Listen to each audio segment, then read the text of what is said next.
Swayam Prabha. Digital India. Educated India.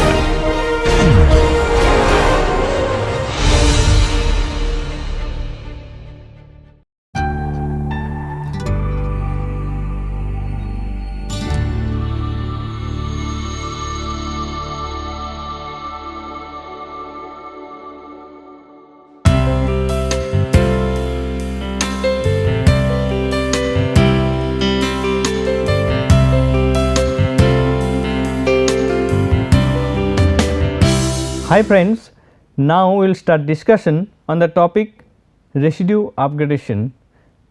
This is the part 2 of residue upgradation. In the part 1 we have discussed how the vacuum residue can be upgraded to liquid fuels which is and how to make the products more cleaner, and basically we have discussed on the solvent deasphalting process, and in this class we will discuss on visbreaking, delayed coking and gasification. If we think the term visbreaking, it itself indicates the viscosity breaking. So, in this process we will apply heat and the vacuum residue will be converted to lighter fractions with lower viscosity than the VR, and it will also have another part that is more viscous part, that the residue, and that can be processed further through the delayed coking.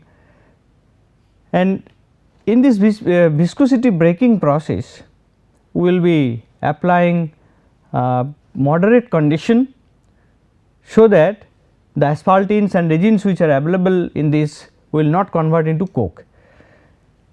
So, moderate conditions is needed in this method, as our target product is the liquid product or lighter products with lower viscosity, and this process can give us hydrocarbons like LPG, naphtha, gasoline, heavy gas oil, etc. And by this method we are getting some lighter from the residual part. So, if I think about our fuel oil, so the blending of fuel oil is reduced.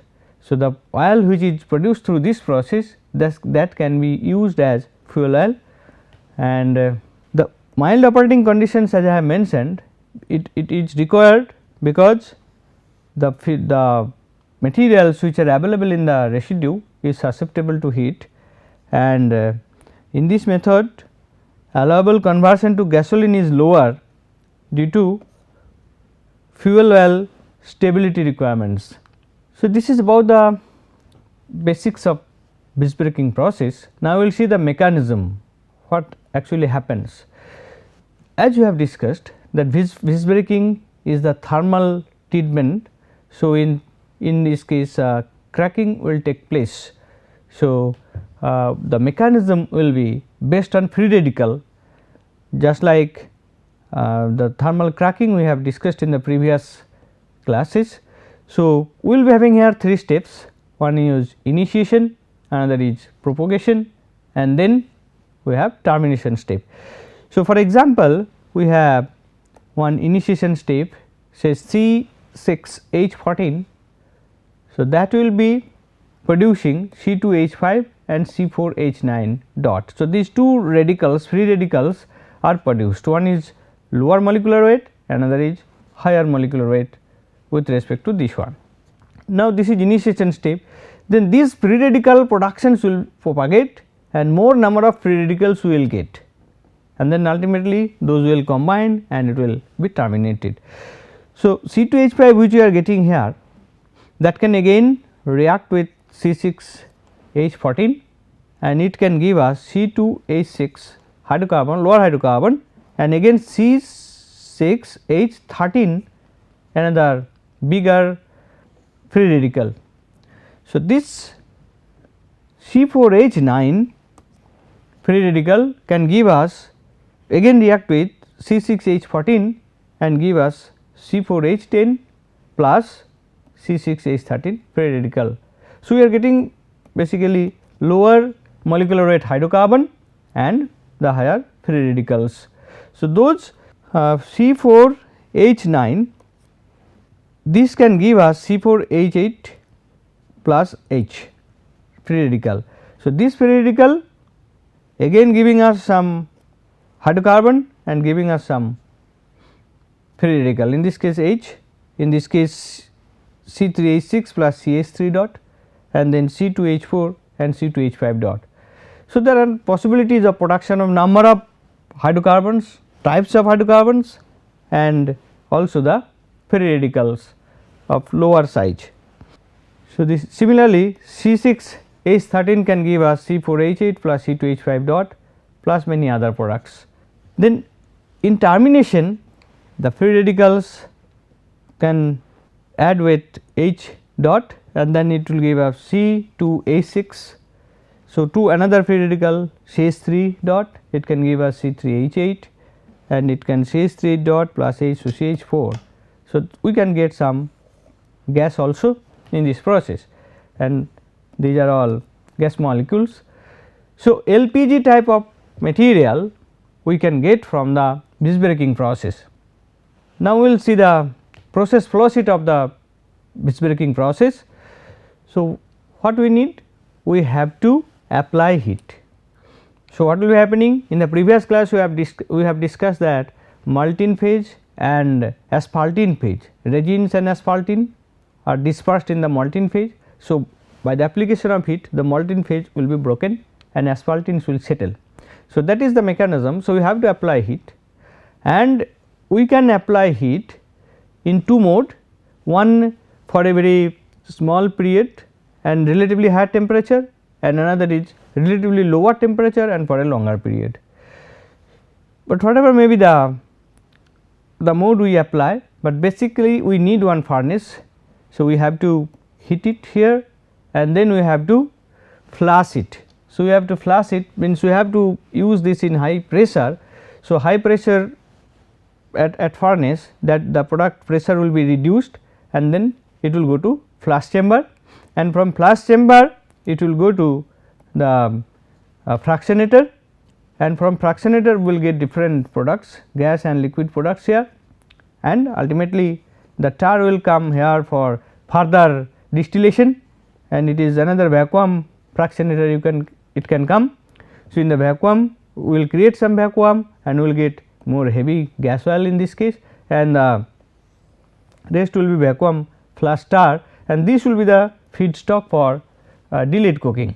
Now, as I told that there will be two mode of operation, one is very relatively longer period and lower temperature. So, in this case furnace and fractionator we put one soaker drum.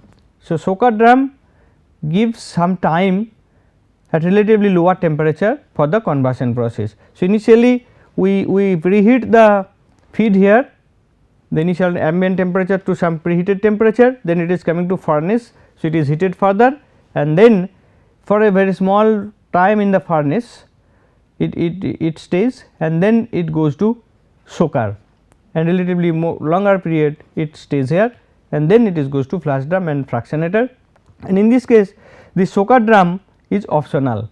Otherwise we can use here some coil vis breaking, there is no soaker, coil vis breaking is there, from furnace it is through the furnace coil for small span of time relatively higher temperature. So, that way also some fractionations will be there and we will get different products, but will may the products may vary in their quality and the relative amount may change to some extent. So, in this case the furnace inlet temperature is normally 305 to 325 degree centigrade here and then pressure is 15 to 40 bar and then outlet temperature when it is coming here it is a 480 to 500 degree centigrade and pressure reduction is there 2 to 10 bar. So, residence time is 2 to 5 minutes and steam injection is 1%.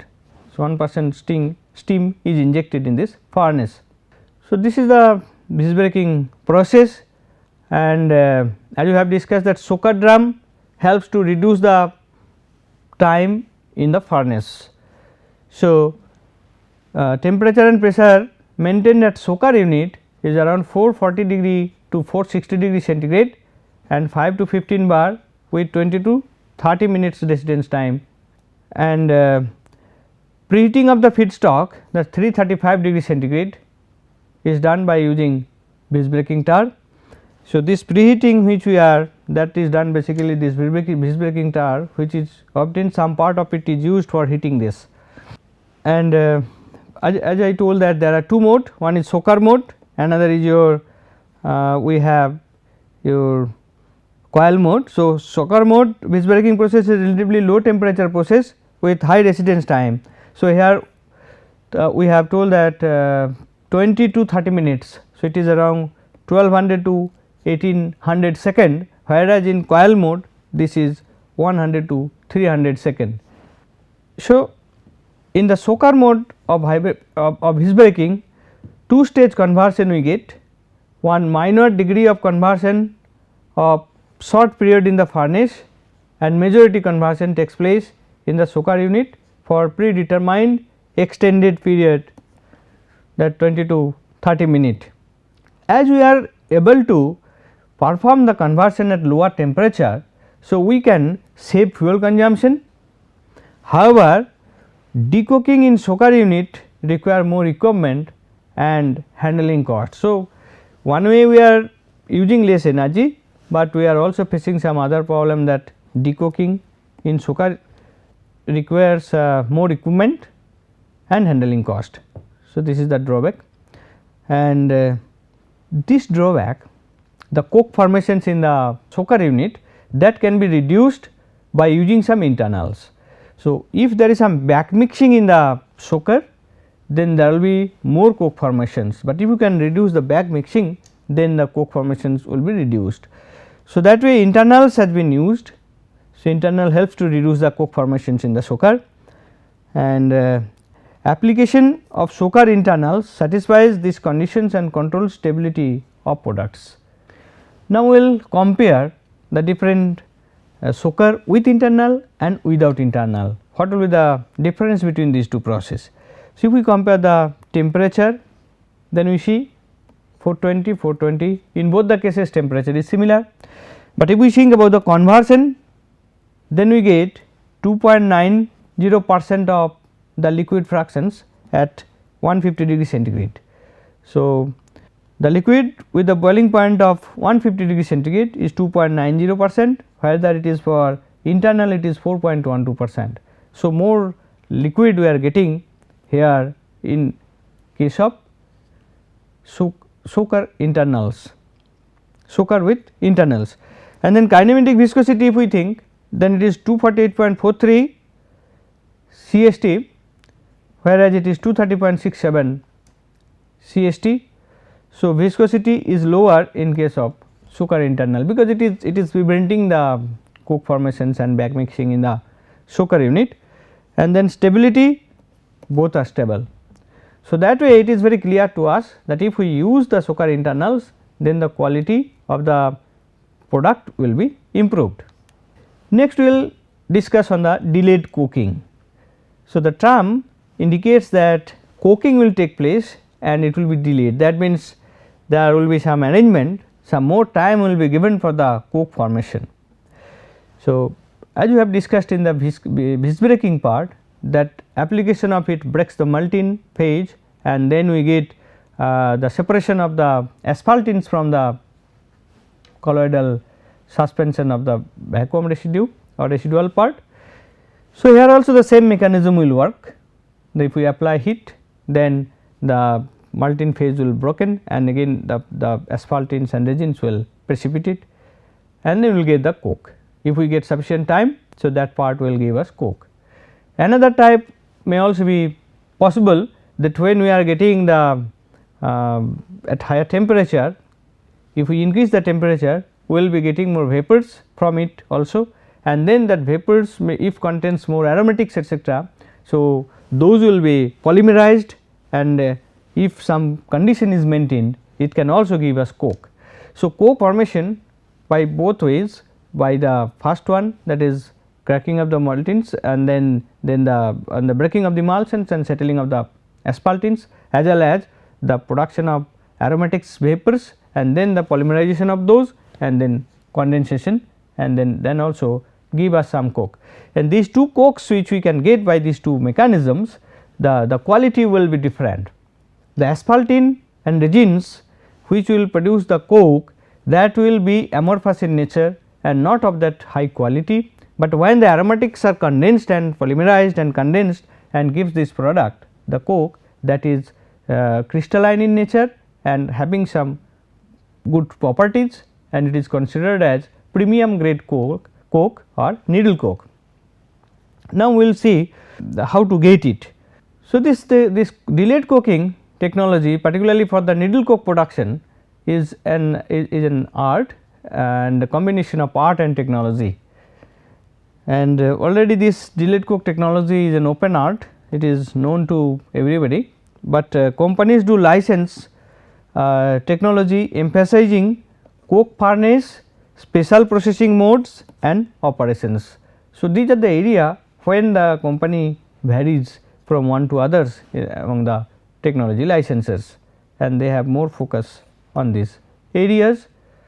And in this case, generally two types of reactions can take place. One is your primary reactions and another is your secondary reactions. So, primary reactions is your decomposition of large molecules to smaller molecules, and then active compounds from the primary cracking reactions further crack or react to form other compounds or polymerize to give heavy products. Already we have discussed, and two types of mechanism also we have discussed. That is, one mechanism was for asphaltene precipitations and another was polymerization and condensation of aromatic compounds. So, it is very clear to us, if our feedstocks has more aromatics, then it will be giving better quality coke, and this type of coke is called needle coke. This term applies because the particles appear in the form of needle, in the it is a crystal structure it has, and the crystals are appear like needles. So, that is why it is called needle coke. And we see what are the typical feedstock for this vacuum residue delayed coking. So, for delayed coking, the typical feedstock is vacuum residue. Atmospheric residue can also be used in some cases, and typical feed composition, if we see 6% sulfur it contains and 1000 ppm metals and CCR 20 to 30%. The CCR Conrad's on carbon ratio, higher the CCR value, obviously we will get higher coke. And what type of feed we will use, that will influence the product quality. And what type of products we can get through this delayed coking? We can get gaseous products, we can get liquid product, and we can get solid product.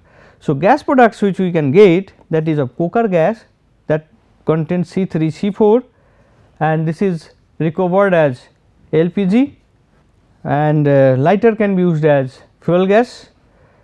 And then liquid part can contain naphtha or heavy liquid products, gas oil. So, naphtha and gas oil, these two products we can get from this delayed coking, and this naphtha contains high olefin content and usually sent to the hydrotreating units in the refinery for stabilizations. In the previous slides we have discussed the mechanism, and we have seen that olefins are formed. So, those olefins are present in it. So, it requires more hydrogenations and sent to hydrotreating units in the refinery for its upgradation. And heavy liquid products, that is gas oil we are getting from it, that is sent to catalytic cracking units where the valuable transportation fuels like gasoline, diesel and jet fuel can be produced. So, this is our liquid product, and solid product we can get different types of coke. So, coke may be of sponge coke, it may be of short coke, and it may be of needle coke. So, here we see needle coke. So, this is a crystalline structure, whereas the short coke and your sponge coke, we are not getting any crystal structure here. This is a sponge coke, spongy appearance, and this is a very small particles we are getting here for short coke. So, these among these three types of coke, these two coke that is your sponge coke and shot coke, those are not of that high quality and those can be used for the production of electricity in combustion or in gasification plant. And then this needle coke is superior quality premier grade coke, and it apart from these thermal applications, it has more attractive applications, that is as electrode. So, it can be used as electrode because of its some specific properties. So, you see the characteristics of needle coke. So, volatile matter is less than 0.50% and then ash content is less than 4% and sulfur is less than 0.8% and density is greater than 2, the density is around 2.1 gram per ml, but this is the property which is most important for needle coke, that is CTE, coefficient of thermal expansion into 10 to the minus 6 per degree centigrade, it is 1.25. So, that is 1.25 into 10 to the minus 6 per degree centigrade. Because of this low CTE value, it is used as electrode. And needle coke production, whether the needle coke will be produced or other type of coal will be produced during delayed coking process, that will depend upon some factors. One is your feed quality and another is your operating parameters. So, more the aromatic contents in the feed, it is expected that the needle coke will get and the quality will also improve. And operating condition is also very important. As I told that delayed coking is also a blend of art and technology. So, in this case also needle coke quality can be improved by the practice or maintaining the operating parameters. Now, we will see the delayed coking process flow sheet. So, here we have some feed. So, we are giving some feed here. So, this feed, it is going to heater, it is heated up. So, it will be taking the cracking will take place here, where we are putting heat here. So, heated up, then it is going to coke drum. So, in this heater also we add some amount of steam. So, steam is also added here. So, steam and a small amount of steam and then residue, this is equal to VR. So, VR and this it is heated and then it is going to coke drum. So, high temperature here and here pressure is applied and then longer period the coke stays here, that is it is called coke drum. So, when it is after heating the VR and steam, it is going to this the coke drum, it is remaining here under high pressure at high temperature, then vapors are going out, then it is going for the fractionation. So, after fractionations we will get different products, we can get gas, we can get unsaturated naphtha here and we can get some middle product also. So, gas oil stripper and then we will get steam and we will send steam here for its heating and then we will get gas oil. So, that way we are getting gas oil here and we are getting some fresh feed also we are adding in this case. So, fresh feed and this vapor which is coming, it is fractionated and the bottom part is again taken here. So, this is the feed mixed feed actually. So, it is taken and it is sent to the heater and then it is going to coke drum and then it is the vapor pass and it is condensed and then we are getting different products. This is for liquid and gas recovery from this, but we getting coke from this coke drum, we will get the coke. After certain time we will collect the coke from the coke drum. So, this is the process for the delayed coking, where we can get coke, we can get gas and we can get different types of liquid. Now, how we can change the distribution of this product, because unlike visbreaking, in visbreaking our main focus was to get more liquid and here our focus is also positively to get liquid and gas as well as the coke also of premier quality coke, that is of needle coke. If we can get needle coke, then this process will be more economic. So, that is the one of the main objective of the delayed coking unit. So, what are the factors that will influence the quality of different products and its relative distributions of the product? That the some operating variables are transfer or coke drum temperature. What is the coke drum temperature I am maintaining, that will influence how much gas is produced, how much coke is produced, how much liquid is produced, and what is the pressure, that also influence, and recycle ratio, that means that I have shown you that we are adding some fresh feed and then we are taking this one. So, fresh feed and VR, how we are taking that composite feed and primary feed, that is the ratio is called your recycle ratio. So, that also influence the quality of the products, and the reaction time, how much time I am giving in the furnace and how much steam is added. It has been shown that if we increase the drum temperature, then coke yield decreases, because more cracking takes place and the more lighter parts goes off, and if temperature is too low, then coking reaction do not happen. So, we have to select an optimum temperature in coke drum, and then very high temperature makes the coke removal difficult from the drum, and temperature controls the volatile combustible matter content of the coke products. And then if we change the pressure of the coke drum, if we increase the pressure, then we may get more condensation of the vapors into the coke. So, coke yield will increase, but if we reduce the pressure, then we will get more liquid product. So, decrease in coke drum pressure reduces coke yield. So, some data is given here, each 0.5 kg per centimeter square pressure reduction in drum increases liquid yield by 1.3% by volume and cut in coke yield by 1.08% of fresh residue feed. So, this is some data which is available in literature. Then for making the premium grade coke, the coke drum pressure should be high. It improves coke quality and CTE and electrical resistivity. So, when we are increasing the pressure, one way we are getting the more coke, as well as the quality of premium grade coke is also better. And increasing recycle ratio increases coke make and improves properties, because it lowers the asphaltene in the feed. More fresh feed we are using, that means the asphaltene concentration is reduced. So, that is why quality of the product improves. It also reduces coke deposition in coil. Now, we use some steam. What is the role of steam? Steam in the heated tubes prevents coke formation. So, coke formation does not take place, otherwise we have to shut down the plant very frequently. So, that way the steam helps, but steam does not help to get good quality coke. It has some negative impact on it. It has a bad effect on the coke yield and quality, as the stripping action that steam has on the residual oil on the coke.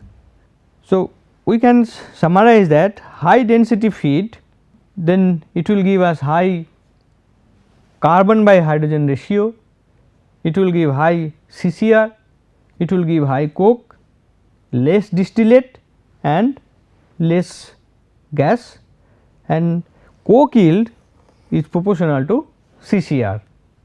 Now, delayed coking, if we think that first it is heated in the furnace, then it go to coke drum, and then coke drum to vapor goes for fractionations, the upper part, and bottom part is we are getting the from the coke drum as a coke. So, this is a cycle. Coke drum, once it will fill, then we have to replace the coke from the drum, and again new drum has to be added. So, if we think about the whole process, it will require some time, and in one drum cycle the time distribution is provided in this table. You see here steam to fractionator, then steam to blow down, then depressurize, water quench and fill, and drain, unheat top and bottom, and cutting coke, and reheat, steam test purge, and drum warm up. So, you see the drum warm up requires around 4 hours out of 16 hours. Then major part is here, depressurize, water quench and fill, filling of the coke drum, and then gradually it fills. At a time the coke drum is not filled, so it takes some time to fill. Then we give some time for cutting of the coke. Coke cutting also takes long time, and then other times are already say drain times also take some 2 hours, and others are given. Now, there are some empirical relationship to determine the coke yield. So, if we know the properties of the feedstock, then we can guess what will be the coke amount of coke produced during the delayed coking process. So, coke yield in percentage weight basis is equal to 1.6 into CCR value in weight percent. What is the CCR? Then 1.6 into that will be the coke yield, and gas, that will be, that is LPG, 7.8 plus 0.144 into CCR value, and gasoline we can get this one 11.29 plus 0.343 into CCR value in weight percent, and gas oil will be 100 minus this coke minus gasoline. That way we can calculate by mass balance. Another formula, gasoline, how much we can get? 186.5 by 131.5 plus degree API into weight percent of gasoline, and then gas oil 155.5 divided by 131.5 plus degree API into weight percentage of gas oil. So, these are some expressions, empirical expressions which are available in literature for the predictions of different types of products of the delayed coking unit.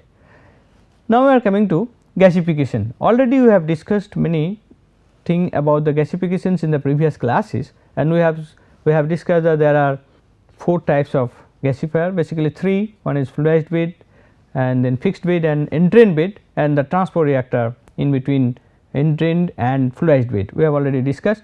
And we have also discussed that entrained bed gasifier is more suitable for feedstocks which is less reactive. So, our pet coke and residue, all those are not of that high reactive, because it is coming the bottom product after high thermal treatment. So, these products, if we want to gasify, we need a reactor like entrained bed gasifiers to handle this less reactive feedstock.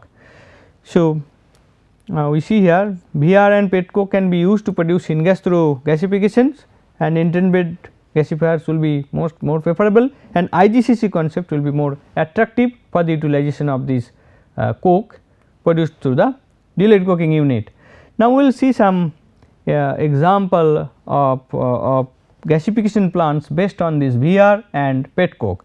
So, around the world there are number of plants, but this technology, gasification technology, is not very old one for pet coke. You see, it is started from 1995 and 2005 like this, and most of the 5-6 like this 1995, and around the globe in many countries the gasification of vacuum residue and pet coke is implemented and applied. And if we see all the reactors are basically Texaco and cell. So, Texaco and cell means entrained bed reactors for all the cases. Here only Lurgi MPG is used, but here it is oil and slurry. So, oil and slurry, oil is relatively reactive than the pet coke and residue. So, that is your Lurgi reactor is applied, but all other cases Texaco and cell. And here we see electricity, ammonia, hydrogen, steam, methanol synthesis, all have been implemented, and different types of syngas cleaning, Rectisol, Selexol, MDA are used, and Rectisol is mostly used. So, here also you see all the pet coke. So, pet coke has been used widely for the production of electricity, but those of sponge coke and short coke type of coke, but needle coke is not processed through this route, it has better applications as electrode. So, that way in this part we have seen how the vacuum residue can be converted to different liquid parts, and the solid part also, that will be having more value than the conventional petroleum coke. So, up to this in this class, thank you very much for your patience.